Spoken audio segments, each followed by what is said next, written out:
तो आपके सामने ये पेपर वाई सीरीज़ का पेपर है, रीड लेवल फर्स्ट का पेपर है। तो इसके अंदर हम बात करेंगे रीड लेवल फर्स्ट के अंदर मनोविज्ञान, बाल विकास एवं शिक्षा शास्त्र, इस वाले पेपर की हम बात करेंगे। तो इसके अंदर टोटल 30 क्वेश्चन है। 30 क्वेश्चन है फर्स्ट वाले रीड लेवल फर्स्ट वाले पेपर की बात करते हैं। तो इसके अंदर पहला प्रश्न है, मस्तिष्क की संरचना एवं कृत्यों में विभेद का परिणाम होता है। जैसे इसमें ऑप्शन दे रखे हैं, तनाव, पिछड़ापन,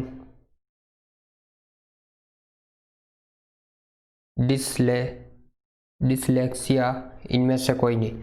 तो इसमें से सही ऑप्शन हो जाएगा फर्स्ट का आंसर का सी सही होगा। पहले के अंदर सी आंसर सही है।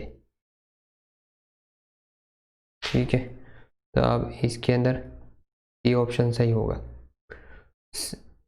पेन से टिक कर देते हैं, एक मिनट।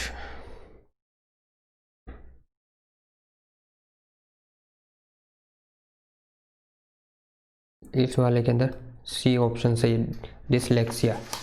सेकंड क्वेश्चन है, जिन बालकों की बुद्धि लब्धि रिक्तता से साधारणतः मानसिक न्यूनता ग्रसित की श्रेणी में रहते हैं। तो इसके अंदर ऑप्शन है आपके सामने, मानसिक न्यूनता ग्रसित बुद्धि वाले हैं, इसमें फर्स्ट ऑप्शन सही है, 70 से कम। थर्ड क्वेश्चन है, रिक्त स्थान बच्चों में अमूर्तमान प्रत्ययों को ग्रहण करने की योग्यता होती है। तो तीसरे के अंदर आपको ऑप्शन मिल रहे हैं और इसके अंदर सही आंसर होगा बी, यानी प्रतिभाशाली। अमूर्त का मतलब होता है जिनका कोई मूर्त रूप नहीं होता। ये अमूर्त वाली चीज़ें टैलेंटेड बच्चों के अंदर ही पाई जाती है। ठीक है, चौथा प्रश्न है, तनाव को कम करने के अप्रत्यक्ष ढंग कहलाते हैं। समस्या समाधान विधि, रक्षात्मक यांत्रिक। तो इनमें से जो इसमें ऑप्शन मैं नहीं पढ़ रहा हूँ, आपको मैं थोड़ा टाइम दे रहा हूँ ताकि आप ऑप्शन पढ़ लो, उसके बाद मैं आंसर बता दूँ। अगर आपको आंसर आ रहे हैं तो आप जरूर कमेंट करते रहे। तो फोर्थ वाले के अंदर आंसर होगा, आप सबने ऑप्शन पढ़ लिए होंगे, तो इसमें इसके अंदर रक्षात्मक यांत्रिकता वाला यानी कि बी वाला आंसर सही होगा। फिर अगले क्वेश्चन की तरफ बढ़ते हम। पांचवा क्वेश्चन है, निम्न में से कौन सी सामाजिक रूप से वंचित की समस्या नहीं है। कौन सी ऐसी समस्या जो सामाजिक रूप से वंचित की समस्या नहीं होती है। तो इसके अंदर आपका सही आंसर हो जाएगा सी आंसर सही होगा। इसके अंदर रहने के लिए स्वस्थ परिवेश, बाकी सारी चीज़ें समस्या होती है। शिक्षण प्रक्रिया में विद्यार्थी हैं, इसके अंदर आप 6 वाले के अंदर आप ऑप्शन ढूंढो कौन सा वाला ऑप्शन सही है, प्रश्न आपको पढ़ना है। तो फर्स्ट ऑप्शन हो जाएगा आश्रित। शिक्षण प्रक्रिया में बच्चे किसके ऊपर आश्रित होते हैं, टीचर के ऊपर आश्रित होते हैं। निम्न में से कौन सा मूल्यांकन का प्रकार नहीं है। तो इसके अंदर ऑप्शन दे रखे हैं, 7वें के अंदर आपको ऑप्शन ढूंढना है। तो इसके अंदर मानक होता है, वो मूल्यांकन का प्रकार नहीं होता, बाकी सारे इसके मूल्यांकन के प्रकार माने जाते हैं। तो बहुत ही ईजी क्वेश्चन था ये। NCF 2005 बल देता है, किसके ऊपर बल देता है, करके सीखने के ऊपर, समस्या हल करने के ऊपर, रटने के ऊपर, उपरोक्त सभी। बहुत ही सरल आंसर है इसका, आप आंसर जल्दी से कमेंट करें। 8वें के अंदर कौन सा आंसर हो जाएगा, करके सीखने के ऊपर ये बल देता है। तो आपको आंसर में क्या ढूंढना है, जैसे रटने वाला ऑटोमेटिक ही गलत हो गया, तो उपरोक्त सभी भी उसके साथ गलत हो गया। समस्या हल करने और ये करके सीखने, इसमें ज़्यादा बेटर ऑप्शन होगा करके सीखने वाला। तो ऐसे ही आप आंसर अगर नहीं भी आ रहा तो आप ऐसे सर्च कर सकते हो। 9th वाला क्वेश्चन है, निम्न में से कौन सा मूल्यांकन के त्रिकोण का भाग नहीं है। तो 9th वाले का आंसर हो जाएगा शिक्षण अनुभव, यानी कि ये मूल्यांकन हम बच्चों का अंदर नहीं देखते, बाकी शैक्षिक उद्देश्य देखते, मूल्यांकन देखते, अधिगम क्या किया बच्चे ने वो देखते। 10वें के अंदर क्रियात्मक अनुभव के महत्व के बारे में निम्न में से कौन सा कथन सही नहीं है। सही नहीं है, आपको प्रश्न ढंग से पढ़ना है। 10वें का आंसर हो जाएगा सी, समस्या का हल अभ्यास में ले आया जाता है और उसका मूल्यांकन नहीं किया जाता है। तो ये गलत बात है। ठीक है, आरटी एक्ट 2009 के अनुसार शिक्षक हेतु प्रति सप्ताह कितने कार्य घंटे डिसाइड किए गए आरटीए एक्ट के तहत? तो 11वें के अंदर आपके लिए आंसर हो जाएगा 45 घंटे एक सप्ताह के अंदर, यानी कि प्रत्येक दिन आप 7 से डिवाइड करा सकते हो, 6 दिन की छुट्टी के हिसाब से भी ले सकते हो। उस हिसाब से कालांश डिवाइड करेंगे 45 सप्ताह के अंदर एक 45 दिन कार्य दिवस होना चाहिए एक शिक्षक के। तर्क, जिज्ञासा, निरीक्षण शक्ति का विकास होता है, ये किस आयु के अंदर विकास होता है? 12वें का आंसर हो जाएगा इसके अंदर ऑप्शन बी सही है, 11 साल की आयु के बाद ही यह स्टार्ट होता है। शारीरिक विकास का क्षेत्र है श्यानुमंडल, मांसपेशियों की वृद्धि, एंड्रोक्राइन ग्लैंड्स या उपरोक्त सभी। 13वें के अंदर आंसर इन सभी क्षेत्रों में विकास, शारीरिक विकास होता है, डी सही है। वातावरण वह बाहरी शक्ति है जो हमें प्रभावित करती है, किसने कहा, यह कथन किसने दिया? वातावरण। 14वां प्रश्न, वातावरण दिया, ये बात कही थी रॉस ने, ये कथन रॉस का कथन था। अधिगम अंतर का थॉर्नडाइक सिद्धांत, अधिगम अंतरण का थॉर्नडाइक सिद्धांत आपको हिंदी में समझ में नहीं आती, इसको ऐसे समझना है कि transfer of learning by Thorndike is called, यानी कि इस प्रकार के सिद्धांत किसे कहा जाता है? तो किस सिद्धांत को थॉर्नडाइक ने यह नाम दिया? समानता का सिद्धांत, अनुरूपता तत्वों का सिद्धांत, औपचारिक नियमों का सिद्धांत, या इनमें से कोई नहीं? तो इसके अंदर आपको आंसर ढूंढना है, इसके अंदर आपको आंसर मिलेगा सेकंड, अनुरूप तत्वों का विकास। निम्न में से कौन सा वंशानुक्रम का नियम नहीं है? ये नियम मेंडल ने दिए थे, वंशानुक्रम का कौन सा नियम नहीं है? समानता, भिन्नता, प्रत्यागमन, अभिप्रेरणा। तो 16वें के अंदर ऑप्शन हो जाएगा सेकंड, मोटिवेशन तो आपको बाहरी वातावरण से ही मिलता है, अभिप्रेरणा। बाकी सारे आनुवांशिक वंश मतलब पीढ़ी दर पीढ़ी आगे गुण ट्रांसफर होते रहते हैं। 17वां प्रश्न, 17वें के अंदर प्रश्न है किस वर्ष की आयु की अवस्था तक बालक की दृष्टि एवं श्रवण इंद्रिय पूर्ण विकसित हो जाती है? तो इसके अंदर ऑप्शन सी सही हो जाएगा, 8 वर्ष या 9 वर्ष।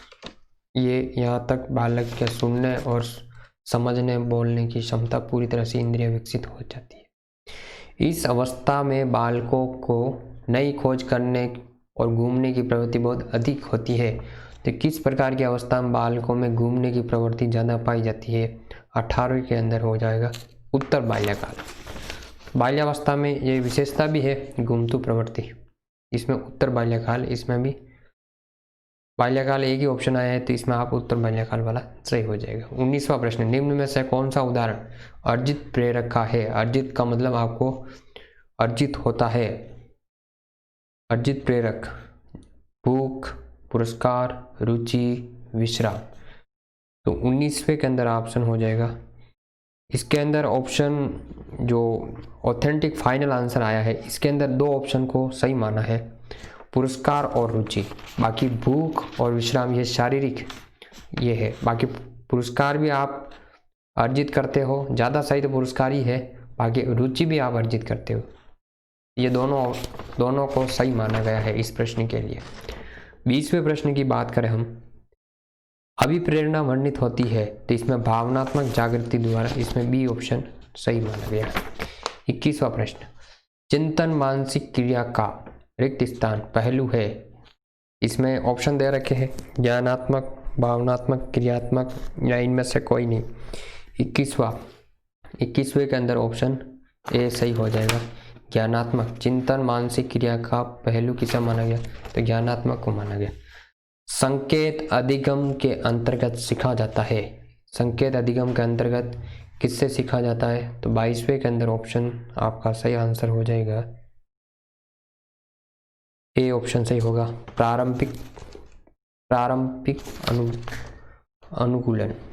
23वां प्रश्न, व्यक्तिगत भेद पाए जाते हैं, व्यक्तिगत भेद किसके आधार पर पाए जाते हैं? बुद्धि स्तर पर, अभिवृत्ति स्तर पर, गतिवाही योग्यता पर, या उपरोक्त सभी पर। तो 23वें प्रश्न के अंदर आंसर हो जाएगा, इसमें सभी स्तर में भेद पाए जाते हैं। बुद्धि लेवल पर भी व्यक्ति व्यक्ति में भिन्नता होती है, वृद्धि में भी होती है और एबिलिटी के अंदर भी होती है।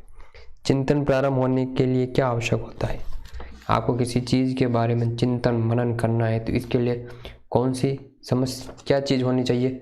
समस्या होगी तो आप चिंतन कर पाओगे, बिना समस्या के आप चिंतन नहीं कर पाओगे। बुद्धि लब्धि संबंधी प्रत्यय विकसित किया गया। तो बुद्धि के लिए तो एक ही चीज़ आपको ध्यान रखनी है, बुद्धि लब्धि के लिए टर्मन ने बुद्धि लब्धि संप्रत्यय विकसित किया टर्मन ने। जबकि बुद्धि की बात आए तो विनय होगा, तो इसमें विनय और टर्मन में कंफ्यूजन नहीं होना है। 26वें प्रश्न के अंदर बात करें, 26वें के अंदर बाह्य आभास के आधार पर व्यक्तित्व का वर्णन कहा जाता है, तो सतही दृष्टिकोण को व्यक्तित्व का बारे में कहा जाता है, ये बात सही हो जाएगी। 27वां, निम्न में से कौन सा पिछड़ेपन का कारक नहीं है? तो इसमें कौन सा ऑप्शन पिछड़ेपन को नहीं शो करेगा, दर्शाएगा? तो इसमें स्वस्थ वातावरण पिछड़ेपन का कारक नहीं है। ये क्वेश्चन 2 बार अलग अलग तरीके से रिपीट हुआ है, तो इस चीज़ का आपको ध्यान रखना है। ये 2015 के अंदर प्रश्न आए हुए हैं, रीट लेवल 1 मनोविज्ञान के प्रश्न है। 28 प्रश्न के अंदर बात करें, व्यक्तित्व का पहला प्रकारात्मक वर्गीकरण प्रस्तुत किया है, तो ये इसमें सी ऑप्शन से हो जाएगा। हिप्पोक्रेट्स ने प्रकारात्मक वर्गीकरण प्रस्तुत किया था।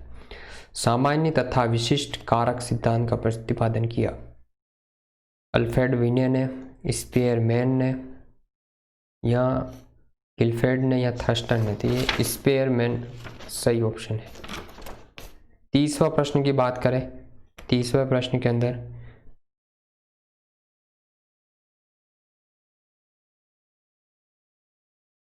प्रगतिशील परिवारों में बच्चों में अपेक्षाकृत कौन सा प्रेरक अधिक प्रबल होता है? तो 30वें के अंदर आंसर आपका ऑप्शन हो जाएगा, पहले आप लोग ऑप्शन पढ़ लो सारे। संबंधन, जिज्ञासा, उपलब्धि, आक्रामकता। तो अगर आपको उपलब्धि प्राप्त हो रही है तो आपको काम करने का अधिक प्रबल प्रेरक अधिक बल प्रबल होता है। यदि आप मेरे वीडियो को ज़्यादा से ज़्यादा लाइक करोगे, ज़्यादा से ज़्यादा शेयर करोगे, तो मेरे को भी अधिक प्रबल प्रेरक, मेरे प्रेरक यानी उत्प्रेरक का काम होगा और मैं ज़्यादा अच्छे वीडियो बनाने की कोशिश करूँगा। तो मिलते हैं अगले वीडियो में। मैं 2015 के रीट लेवल 1 और 2 के सभी प्रकार के प्रश्नों की कंप्लीट व्याख्या के साथ मैं वीडियो अपलोड कर रहा हूं, और आप चैनल पर बने रहें और वीडियो को अधिक से अधिक लोगों के बीच में शेयर जरूर करें। धन्यवाद।